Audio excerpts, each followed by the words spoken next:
swing, e swing é minha especialidade de dança. Swing é o... seus pervertidos. Voltando esperado com fogo, meu cara. Swing é uma... além de ser o que vocês pensaram, porque vocês tinham que pensar nisso, é o estilo de dança que se usa para dançar rock, pop rock, dance, essas coisas. Jazz. Pergunte.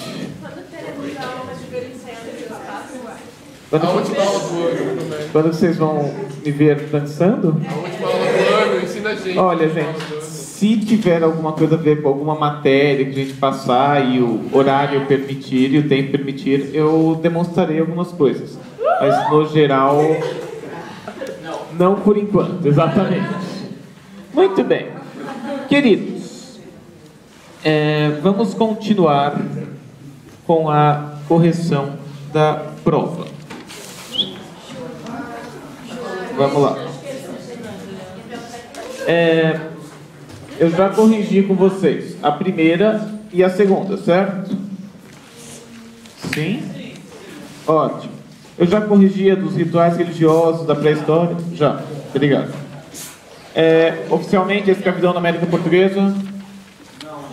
Não? A maioria foi bem nessa prova de português, não? Vamos lá. Essa é sim. Vamos lá. Já foi?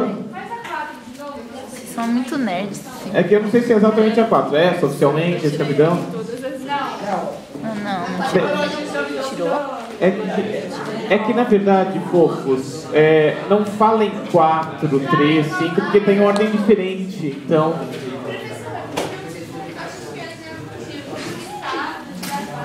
É que na verdade eu vou corrigir todas. Então, nessa prova que eu estou na mão agora, a próxima é oficialmente a escravidão na América. Já foi? Já. Tá. Próximo. O modo de produção asiático. Essa. Tá. Vamos lá.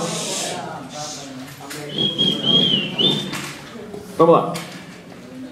O modo de produção asiático foi marcado pela formação de comunidades primitivas, caracterizadas pela posse coletiva da terra e organizadas sobre relações de parentesco. Sobre essa estrutura, é correto. Muito bem. Então, está perguntando sobre o modo de produção asiático, certo? Muito bem. No modo de produção asiático, um dos pontos principais é que quem governava aquela sociedade? O rei, o faraó, o imperador, o cara que era considerado um deus, exatamente. O cara que era considerado um deus. Este cara era o homem que governava, certo? O ser humano que governava aquilo. Muito bem. E tudo ia para a mão dele. Tudo era decidido por ele. E ele decidia quem ia fazer determinadas tarefas, quem ia receber tanto e tanto de alimento, certo? Quem seria expulso da sociedade, sacrificado aos deuses, ou qualquer coisa do tipo. Certo? Então, isso encaixa na alternativa. O Estado controlava o uso dos recursos econômicos essenciais, extraindo uma parcela do trabalho e da produção das comunidades que controlava. Moleza? Joia. Essa é a correta. Agora me digam, quais mais vocês ficaram com dúvidas? Nesse sistema, verifica-se a passagem da economia de predação para uma economia de produção, quando o homem começa a plantar. É no modo de produção asiático que o homem começa a plantar? Ou foi lá no Paleolítico, na pré-história, que ele começou a plantar? Foi ridícula essa questão, e eu errei. Faz sentido ou não?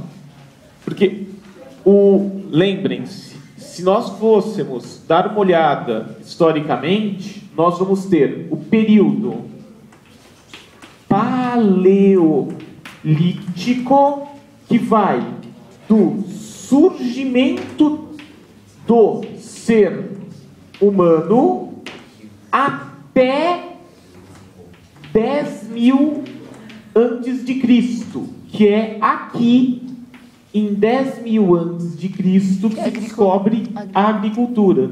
E o modo de produção asiático vai acontecer na Idade Antiga. A Idade Antiga começa em 4.000 antes de Cristo. Em outras palavras, até 476 depois de Cristo.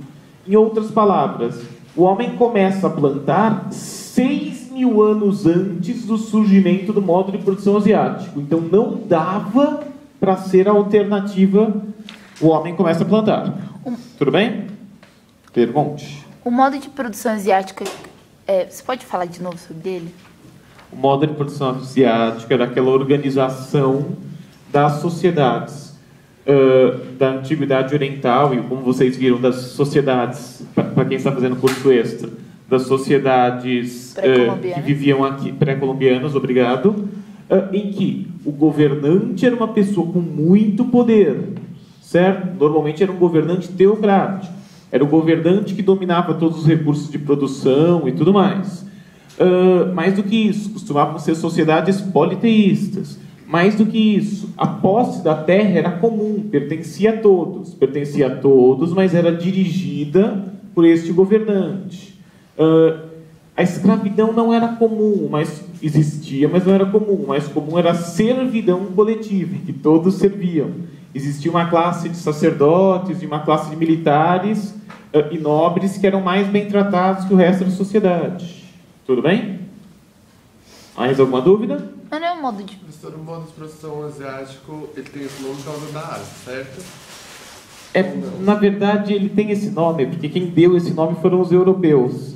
E aí era um grupo de pessoas que não eram europeus, então eles chamam de asiáticos. Não eram exatamente da Ásia. Não precisava ser exatamente da Ásia, é só um nome que os europeus deram. A Ásia, nessa época, mas ele tinha, por exemplo, já tecnologia e tal, assim como os maias, os astecas, ou eles também... Pera, não entendi a pergunta. Se eles tinham tecnologia igual dos mais... se eles eram mais avançados, assim. Eles tinham bastante tecnologia. É que assim, quando os europeus deram o nome e modo de produção asiático, já tinha acabado a antiguidade já fazia muito tempo. Certo? Mas na época do modo de produção asiático, o pessoal da Ásia tinha tanta tecnologia quanto outros povos. Não era uma tecnologia ruim. Certo? Tudo bem? E não se esqueça, não tem nada a ver só porque chama asiático que aconteceu na Ásia. Não é o caso, tá? Não esqueçam que vocês vivem na América, aquele lugar que tinha um monte de índios que não moravam na Índia. É só porque veio um navegante esquisito aqui, chamado Cristóvão Colombo, que falou que aqui era a Índia. Manda. Eu fiquei com dúvida na alternativa dos rios. Os rios... Como é que chama? Obrigado. Os povos que não viviam próximos aos grandes rios não se desenvolveram e acabaram por desaparecer. Não é essa por um erro histórico. Não viviam próximos a grandes rios. Os persas não viviam próximos a grandes rios. Os fenícios. E nenhum nem outro desapareceram.